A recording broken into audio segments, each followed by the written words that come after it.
Hello मित्रों, नमस्कार।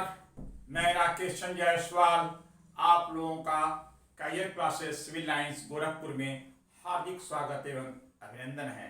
मित्रों, आज मैं आपके समक्ष प्रस्तुत करने चल रहा हूं होम रूल आंदोलन। होम रूल आंदोलन बहुत ही महत्वपूर्ण। होम रूल आंदोलन यह दुनिया में सबसे पहले आयरलैंड में प्रारंभ हुआ था।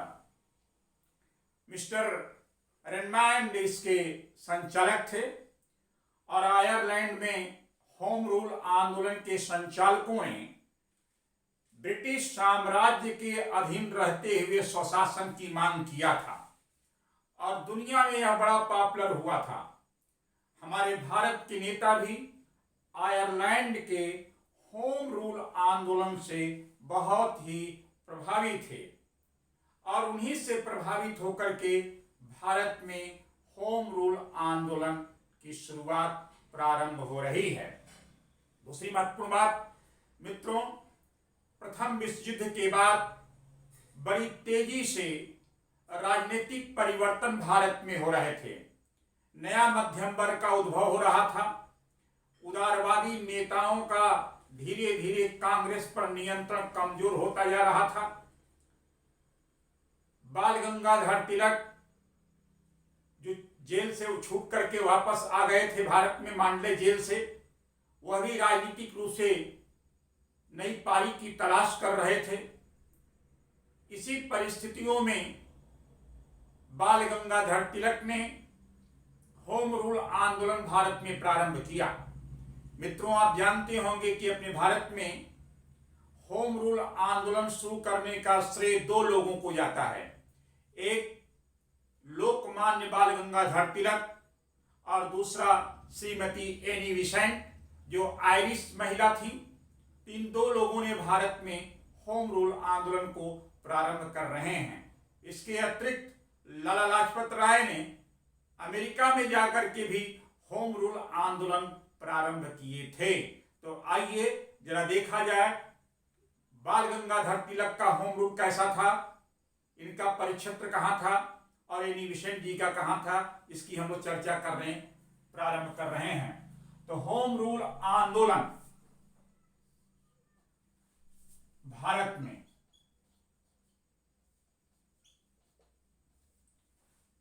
होम रूल आंदोलन भारत में श्रेय करने का प्रारंभ जाता है लोकमान्य, इनका लोकप्रिय नाम है लोकमान्य बाल गंगाधर तिलक। इन्होंने वर्ष 29 अप्रैल 1916 को होम रूल आंदोलन की स्थापना किया। इसका मुख्यालय बना बेलगांव, पूना। प्रथम अध्यक्ष जोसेफ बैप्टिस्टा, जोसेफ बैप्टिस्टा इसके प्रथम अध्यक्ष थे। प्रथम सचिव CN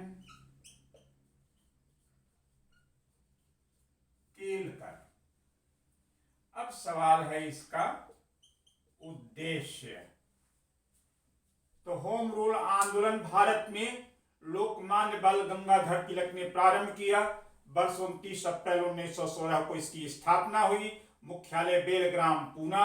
प्रथम अध्यक्ष जोसेफ बैप्टिस्टा, प्रथम सचिव थे CN केलकर। और इसके उद्देश्य क्या थे? तो इसके उद्देश्य थे, जरा हम आपके सामने बारी बारी से रख रहे हैं।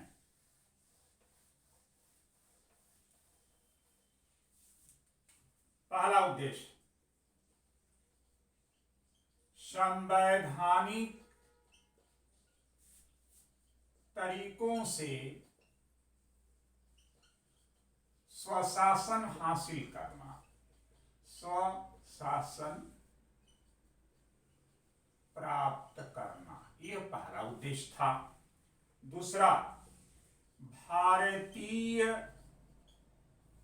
जनता को जागरूक करना,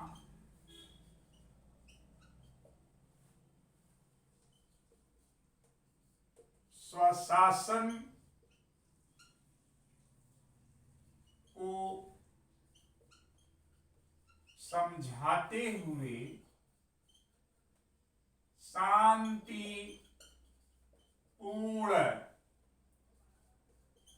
तरीकों से इसे प्राप्त करना।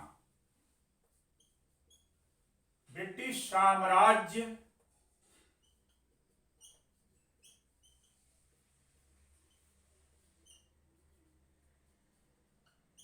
के तहत स्वशासन प्राप्त करना। ब्रिटिश साम्राज्य समझिएगा, तो बाल गंगाधर तिलक ने संवैधानिक तरीकों से स्वशासन प्राप्त करने का लक्ष्य दिया। इसमें भारतीय जनता को जागरूक करने का प्रयास किया स्वशासन के प्रति। ब्रिटिश नौकरशाही का विरोध किया होम रूल आंदोलन में, लेकिन ब्रिटिश साम्राज्य का विरोध नहीं किया। ब्रिटिश साम्राज्य में रहते हुए स्वयं ने अपना शासन करने का अधिकार की इन्होंने मांग किया। अब आगे आइए, लोकमान्य तिलक का होम रूल आंदोलन का प्रभाव क्षेत्र जरा देखिए। होम रूल आंदोलन लोकमान्य तिलक का प्रभाव क्षेत्र कहां था? महाराष्ट्र, बंबई को छोड़कर पूरे महाराष्ट्र में तिलक महाराज का होम रूल आंदोलन चला। उसके बाद मध्य भारत में इनका आंदोलन चला, बरार में आंदोलन चला, कर्नाटक में आंदोलन चला। यानी लोकमान्य तिलक का जो होम रूल आंदोलन था उसका प्रभाव क्षेत्र महाराष्ट्र, बंबई को छोड़कर मध्य भारत, बरार और कर्नाटक, यानी कोई मिला के कह सकते हैं लोकमान्य तिलक का जो होम रूल आंदोलन का प्रभाव क्षेत्र था वह क्षेत्रीय प्रभाव क्षेत्र था, रीजनल प्रभाव क्षेत्र था। इतनी जगह पे महात्मा तिलक ने होम रूल आंदोलन प्रारंभ किया और बड़ी यह तेजी से लोकप्रिय होने लगा नवयुवकों में और लोगों को यह आकर्षित करने में कामयाब रहा। मित्रों, वर्ष 1916 में ही आप जानते हैं लखनऊ में गरम दल नरम दल एक हो गए और मुस्लिम लीग के साथ ज्वाइंट पैक्ट हुआ था और इस आंदोलन में और इस बैठक में शामिल होने के लिए बाल गंगाधर तिलक लखनऊ आए थे और लखनऊ में ही उन्होंने कहा था स्वशासन हमारा जन्मसिद्ध अधिकार है, इसे हम लेकर के रहेंगे। और यह आवाज आज भी हम लोगों को झंकृत कर रहा है। मित्रों, लोकमान्य तिलक का स्वशासन का संदेश लगातार फैलाने के लिए लोकमान्य तिलक ने मराठा एवं केसरी नामक अखबार के द्वारा लगातार लेख लिखा लोगों को अवेयर करने के लिए, ताकि होम रूल आंदोलन के विषय में लोग परिचित हो सकें और आगे बढ़ें।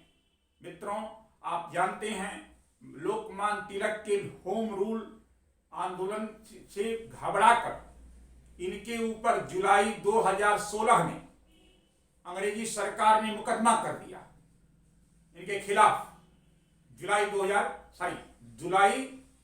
1916 में इनके खिलाफ मुकदमा कर दिया गया अंग्रेजी सरकार के द्वारा और मुकदमे की पैरवी करने के लिए मोहम्मद अली जिन्ना के नेतृत्व में वकीलों का एक टीम तैयार किया और इनको बचाने में वे कामयाब रहे। लेकिन इंग्लैंड का एक वकील वैलेंटाइन चिरोल ने इंग्लैंड में इनके खिलाफ मुकदमा कर दिया और अपने मुकदमे की पैरवी करने के लिए इनको इंग्लैंड भी जाना पड़ा, जिसकी वजह से भारत में इनका आंदोलन धीरे धीरे कमजोर हो गया। मित्रों, 1 अगस्त 1920 को लोकमान्य तिलक का देहांत हो जाता है और उन्हीं के देहांत के साथ इनका होम रूल आंदोलन समाप्त हो जाता है। इनके मरने के उपरांत गांधी जी ने कहा था, मेरा सबसे मजबूत पक्ष चला गया, जबकि 1856 में लोकमान्य तिलक का जन्म हुआ था। तो ऐसे महान नेता को सशक्त नमन और होम रूल आंदोलन को जरूर जानते रहिए क्योंकि क्वेश्चन बनते हैं। अब महत्वपूर्ण एक चीज और, होम रूल आंदोलन भारत में शुरुआत किया बाल गंगाधर तिलक ने, लेकिन पूरे भारत में होम रूल आंदोलन राष्ट्रीय फलक पर व्यापक रूप से फैलाने का श्रेय जाता है एनी बिसेंट को। तो एनी बिसेंट ने भी भारत में होम रूल आंदोलन प्रारंभ किया था। तो जरा देखा जाए, श्रीमती एनी बेसेंट का होम रूल। आप जानते हैं कि एनी बेसेंट एक आयरिश महिला थी और आयरिश महिला आयरलैंड की, और आयरलैंड में जैसा मैंने कहा कि होम रूल आंदोलन प्रारंभ होता है तो उससे काफी प्रभावित थी और भारत में इन्होंने पूरे भारत में इसको फैलाना चाहती थी। एनी बेसेंट का होम रूल आंदोलन प्रारंभ हुआ सितंबर 1916। इनका होम रूल का मुख्यालय था अडयार, ये मद्रास, यही वह अडयार है मद्रास में जहां पर थियोसॉफिकल सोसाइटी का भी मुख्यालय बना। और इसके प्रथम सचिव थे, एनी बेसेंट तो खुद ही होम रूल आंदोलन की अध्यक्ष थी, और इसके प्रथम सचिव थे जॉर्ज अरुंडेल। जॉर्ज अरुंडेल प्रथम सचिव थे, एनी बेसेंट इसकी अध्यक्ष थी। प्रारंभ हुआ सितंबर 1916, मुख्यालय अडयार मद्रास में। एनी बेसेंट का जो होम रूल आंदोलन था उसका प्रभाव क्षेत्र, होम रूल का प्रभाव क्षेत्र था पूरा भारत, अर्थात महाराष्ट्र, बंबई को छोड़कर बरार मध्य भारत, कर्नाटका, यह था तिलक जी का होम रूल आंदोलन का प्रभाव क्षेत्र। इनको छोड़ करके पूरे भारत में और बंबई में होम रूल आंदोलन का श्री गणेश और संचालन किया श्रीमती एनी बेसेंट ने। यह बहुत इंपॉर्टेंट है, अक्सर क्वेश्चन आता है कि किस भारतीय का होम रूल आंदोलन क्षेत्रीय था। उत्तर लिखेंगे तिलक महाराज। अब किसका होम रूल आंदोलन राष्ट्रीय था, अखिल भारतीय था? उत्तर हो जाएगा एनी बेसेंट, ये याद रखिएगा। और एनी बेसेंट न सिर्फ आयरलैंड के होम रूल आंदोलन से प्रभावित थी, बल्कि ब्रिटेन का एक आंदोलन था फेबियनवाद। फेबियनवाद यह एक विचार था इंग्लैंड में, फेबियनवाद। फेबियनवादी विचारधारा से भी एनी बेसेंट प्रभावित थी। और फेबियनवाद का मतलब होता है क्रमिक तरीके से धीरे धीरे लोगों को स्वशासन करने का अधिकार दिया जाए। और आयरिश या आयरलैंड का जो होम रूल आंदोलन था उसका भी उद्देश्य कुछ ऐसा था कि ब्रिटिश साम्राज्य के तहत रहते हुए हम अपने डोमेस्टिक पॉलिटिक्स में, घरेलू राजनीति में स्वशासन करने का अधिकार मिले और ब्रिटिश महारानी हमारी शासिका बनी रहे, लेकिन आंतरिक क्षेत्र में हमें सारा अधिकार मिलना चाहिए। वही सिद्धांत एनी बेसेंट ने भारत में प्रभावी तरीके से लागू करती हैं। एनी बेसेंट के होम रूल आंदोलन में मोतीलाल नेहरू शामिल थे, तेज बहादुर सप्रू शामिल थे, सुब्रमण्यम अय्यर शामिल थे, बीपी वाडिया, जाने माने उस समय के पॉलिटिशियंस थे, वे सभी लोग इनके साथ शामिल थे। और ऐसा कहा जाता है जिन्ना का भी एक प्रकार से इनके साथ सहयोग था। एनी बेसेंट की लोकप्रियता बढ़ने लगी और इसी लोकप्रियता के चलते वर्ष 1917 कांग्रेस का जब कलकत्ता में अधिवेशन हो रहा था तो उस अधिवेशन की आप चेयरमैन भी बनाई गई और एनी बेसेंट ने अपने होम रूल आंदोलन को प्रभावी तरीके से पूरे भारत में फैलाने के लिए न्यू इंडिया और कॉमनवेल्थ अखबार का सहारा लिया। इन दोनों की वो संस्थापिका थी, लेकिन एनी बेसेंट ने कॉमनवेल्थ अखबार के द्वारा सर्वाधिक तेजी से होम रूल लीग के विषय में अपना विचार व्यक्त करती थी और लोगों को अवगत कराती थी। एनी बेसेंट जब पॉपुलर होने लगी तो एनी बेसेंट, बीपी वाडिया और अरुंडेल साहब को ब्रिटिश सरकार ने गिरफ्तार कर लिया था जुलाई 1917 में। उसके बाद फिर इनको रिहा किया गया, लेकिन रिहा करने के साथ ही साथ तिलक महाराज और एनी बेसेंट को लग गया कि अब भारत में काफी लोग जागरूक हो चुके हैं, अब लोग जो है स्वतः अपना स्वशासन के लिए आगे बढ़ेंगे। एनी बेसेंट ने सामाजिक, राजनीतिक, धार्मिक क्षेत्रों में स्वशासन की मांग किया। इन्होंने यह भी कहा था कि भारत अब अपने अनुग्रह के लिए घुटनों के बल नहीं खड़ा है, अपने पैरों पर खड़ा है अपने अधिकार के लिए, और हर कीमत पर यह अधिकार हम प्राप्त करेंगे। एनी बेसेंट वह राजनीतिज्ञ थी जिन्होंने भारत की पूर्ण स्वतंत्रता का समर्थन कभी नहीं किया, बल्कि पूर्ण स्वतंत्रता की विरोधी थी। वह चाहती थी कि ब्रिटिश साम्राज्य के तहत होम रूल भारतीयों को प्राप्त हो। जब भारत में मॉन्टेग्यू चैम्सफोर्ड सुधार जब लागू हुआ तो काफी हद तक होम रूल आंदोलन के विचारों को उसमें एक्सेप्ट किया गया और फिर धीरे धीरे होम रूल आंदोलन अपने आप समाप्त हो गया। ये मित्रों, ये था होम रूल आंदोलन, जो अक्सर क्वेश्चन परीक्षा में आते हैं कि भारत में होम रूल आंदोलन कब प्रारंभ हुए। उत्तर लिखना है वर्ष 1916। फिर प्रश्न ये भी आता है कि भारत में जो होम रूल आंदोलन प्रारंभ हुए थे उसके कौन दो लोग संचालक थे या जन्मदाता थे। उत्तर लिखिएगा बाल गंगाधर तिलक और एनी बेसेंट। फिर प्रश्न ये भी आता है कि भारत में होम रूल आंदोलन किस देश के होम रूल आंदोलन से प्रभावित था। उत्तर लिखेंगे आयरलैंड के होम रूल से।